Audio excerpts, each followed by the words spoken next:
Dios le bendiga en este día, que la gracia, la paz y la misericordia del Señor sea sobre cada uno en el nombre de nuestro Señor Jesucristo. Soy el pastor Israel Bernal de Casa Oración Apostólica de las Asambleas de Dios del barrio Bonanza. Hoy vamos a continuar con nuestro estudio acerca del nacer de nuevo. Hemos estado por un mes hablando de este tema y de algunas cosas que son muy importantes. Hoy quiero leer la palabra del Señor para recordar nuestro tema y vamos a comenzarlo así en el nombre del Padre, del Hijo y del Espíritu Santo.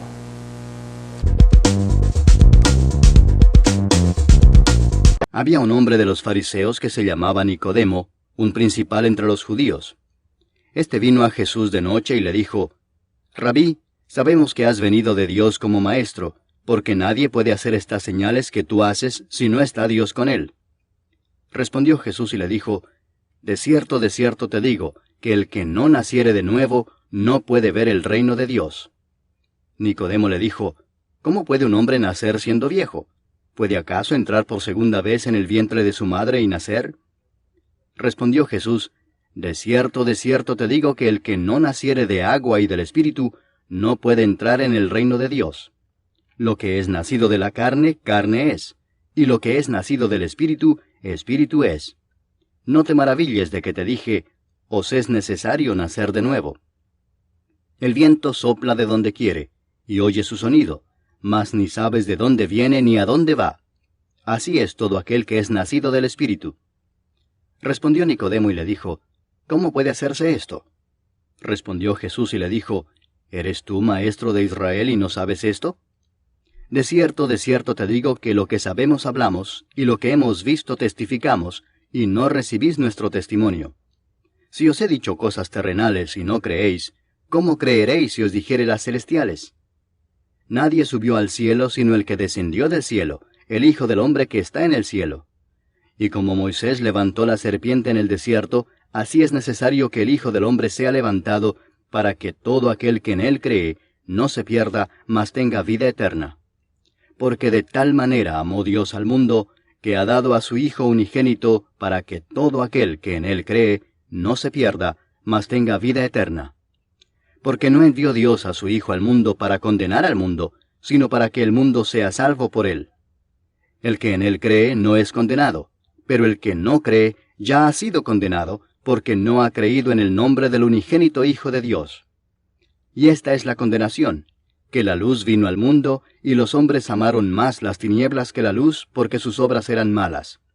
Porque todo aquel que hace lo malo aborrece la luz, y no viene a la luz, para que sus obras no sean reprendidas. Mas el que practica la verdad viene a la luz, para que sea manifestado que sus obras son hechas en Dios. Estábamos leyendo en el nombre del Padre, del Hijo y del Espíritu Santo, Juan capítulo 3, del versículo 1 al versículo 21. Como ha sido nuestro tema por ya cerca de un mes que estamos hablando de nacer de nuevo, y estamos hablando de lo que una persona necesita para nacer de nuevo, hemos hablado de la necesidad de arrepentirse, de un verdadero arrepentimiento.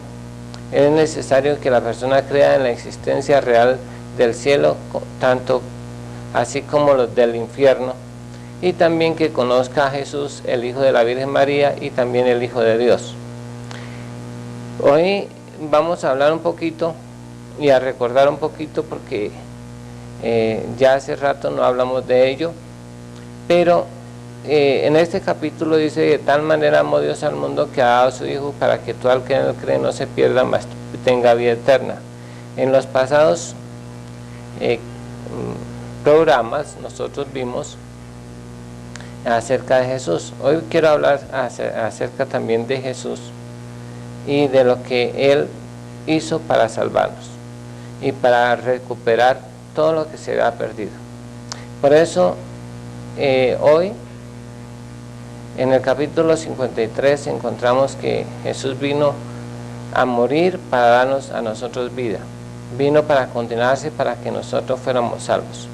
Pero lo vamos a desglosar de una manera más amplia en estos próximos capítulos. En el capítulo 53 de Isaías encontramos la muerte, inicialmente la muerte espiritual de Jesús, porque dice que la paga del pecado es muerte.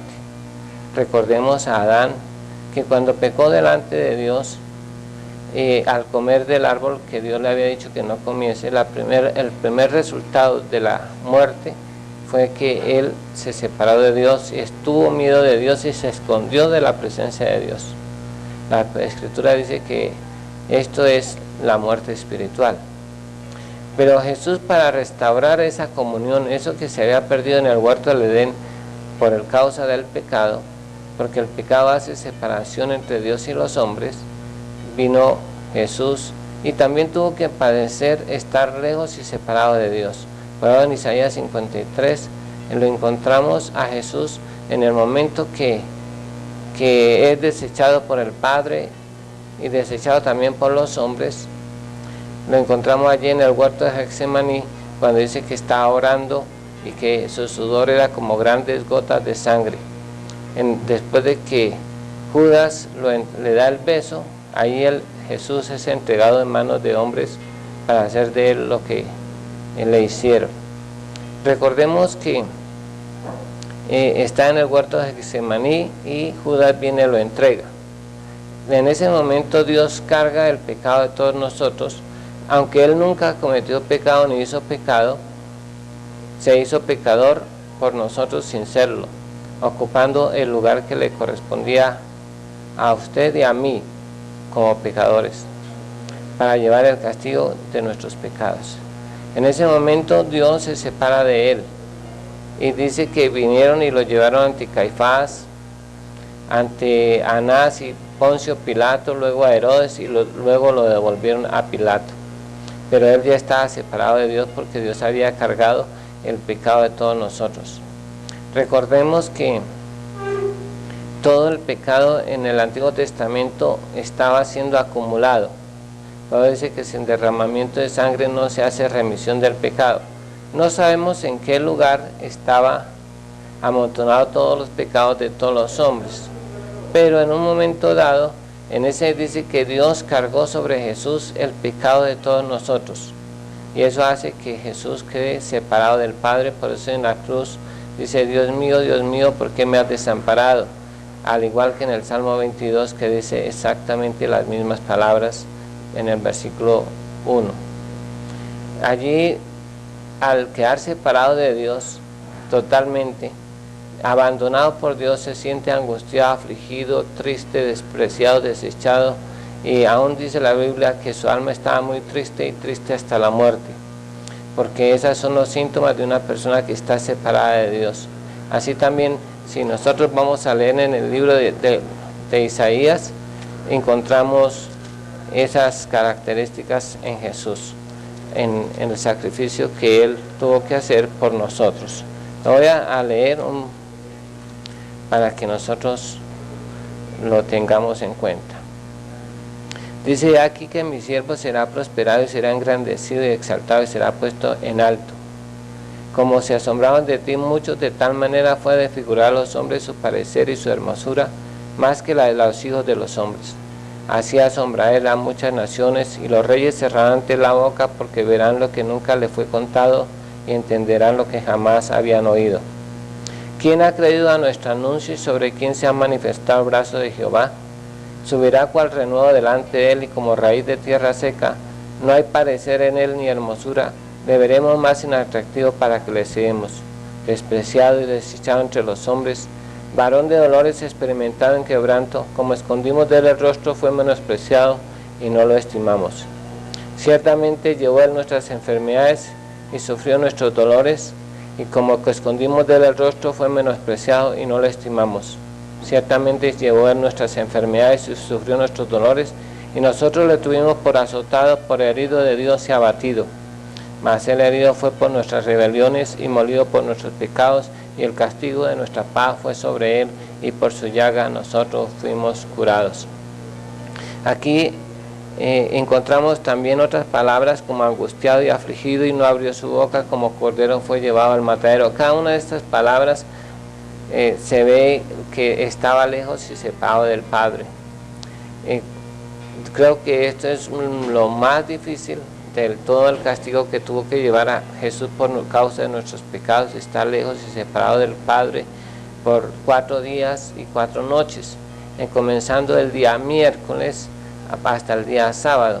El miércoles en las horas de la noche, que es el calendario judío, viene el miércoles en el día y así sucesivamente hasta el día sábado, para que se cumplieran las escrituras de que el Cordero Pascual era separado el día 10º hasta el día 14. Así se cumplían los 14 días de que el Cordero era separado del rebaño y luego era sacrificado, inmolado y asado. Así también Jesús estuvo 4 días y 4 noches separado del Padre para reconciliarlo a usted y a mí con el Padre. Por eso es que debemos estar agradecidos con Jesús, porque Jesús llevó esta primera muerte para que usted y yo pudiéramos ser reconciliados con Dios y a través de su carne y de su sangre y entrar a la misma presencia de Dios, al lugar santísimo, porque Jesús es el único mediador entre Dios y los hombres y no hay otro. Tuvo que Jesús padecer esta muerte para reconciliarnos con Dios. Es la oportunidad para que cada uno de nosotros pensemos por un momento ese grande beneficio que Jesús nos dio a través de su muerte espiritual, de estar lejos y separado de Dios. Dios quiere que usted tenga comunión con Dios. Jesús vino a buscar y a restaurar lo que se había perdido, y una de las cosas que se había perdido era la comunión con Dios. Hoy usted podemos acercarnos al Señor, aunque seamos como el hijo pródigo, aunque hayamos desbaratado y malgastado, disipado los bienes y la vida nuestra, aún tenemos un Padre amoroso que quiere que nosotros nos volvamos a Él. Así que el Señor nos invita, dice: volveos a mí y yo me volveré a vosotros. Jesús dijo a todos los trabajados y cansados: venid a mí que yo os haré descansar. También invitó a las personas, dice: a los que tengan sed, vengan a mí y beban, y de su interior correrán ríos de agua vivas. Así que escuche la invitación del Señor. La puerta está abierta. Dios tiene los brazos abiertos para que usted y yo nos acerquemos confiadamente a través del sacrificio y la muerte de su Hijo Jesús. Vamos a orar en este día y darle gracias al Señor por el privilegio de haber oído y leído su palabra, en el nombre de Jesús. Eterno Dios y Padre, te damos gracias por tu grande amor y tu grande misericordia que has tenido para con nosotros, y esperamos que estas palabras, Señor, nos asisten a volvernos a ti de todo corazón. Tu palabra dice que si el Padre no nos trae al Hijo, no podemos venir a Él. Por eso rogamos, Padre, que nos traigas a la presencia de tu Hijo, que permites que te conozcamos a ti y conozcamos a tu Hijo, en el nombre de Jesús, y que vamos a aceptar la invitación que tú nos das para conocerte, en el nombre de Jesús. Amén y amén. Dios le bendiga y muchas gracias por acompañarnos en este programa, y que la gracia, la paz y la misericordia del Señor sea sobre cada uno, en el nombre de nuestro Señor Jesucristo. Dios les bendiga.